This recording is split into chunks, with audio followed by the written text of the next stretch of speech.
In our third case, we are taking the emitter base junction forward biased and the collector base junction again forward biased, and we find out that this region is known as the saturation region. It means the transistor is working in saturation region. We will call this battery source, that is VBE, as positive terminal is connected at the base side. On the second side, that is our collector base side, again we have to make it forward biased.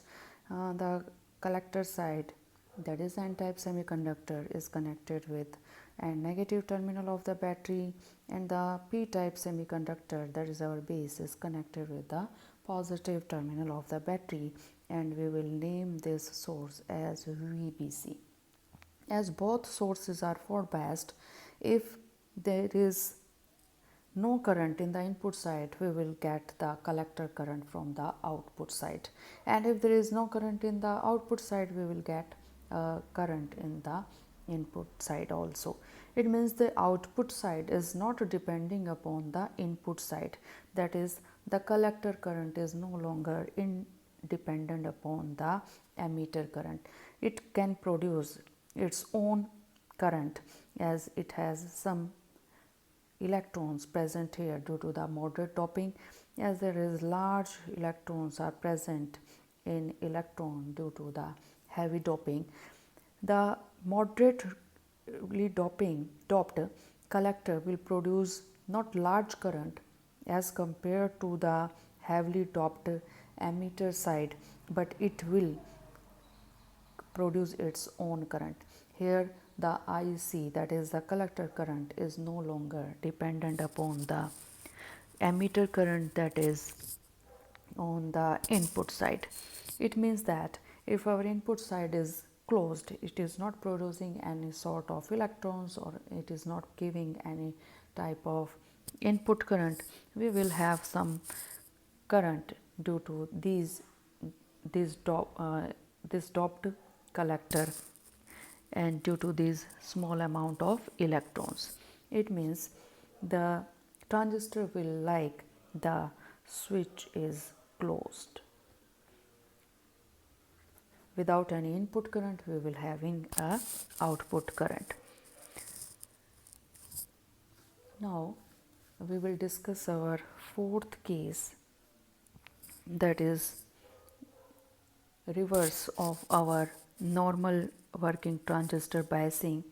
In this case, our junction, emitter base junction, we will make it reverse biased, and the second junction, that is our collector base junction, we will make it forward biased. And again, if we draw a block diagram for this transistor, in which the first junction we have to make reverse biased and the another junction we have to make forward bias. Again, we are taking NPN type of transistor and we are making 3 ohmic contacts, and from these 3 ohmic contacts we are getting emitter terminal, base terminal and collector terminal, and this is our first junction, emitter base junction. We are going to make it reverse biased, and you can now find out how we have to connect our source in this type of biasing, where this emitter side is n type. We have to connect the positive terminal of the battery here, and we will mention this source as VEB, as positive terminal is connected at the emitter side, so we have taken E first in the subscription. And on the second side we have to make forward biasing.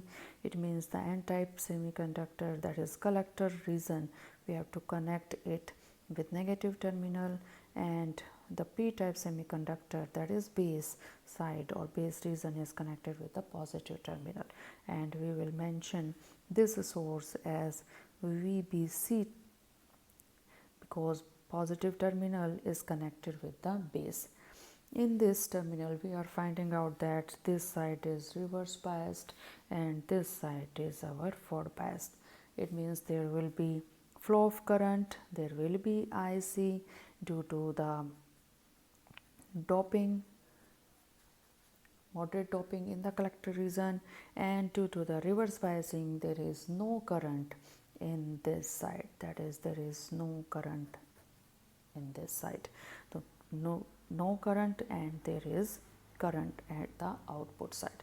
Again we are finding out that there is no relation in between the output current and input current. Output current is independent of input current. So we name is as inverted region. If this type of biasing where the input side is reverse biased and the output side is forward biased, we name it as inverted region. The transistor is working in an inverted region. Now, what are the conclusion we draw from all type of biasing?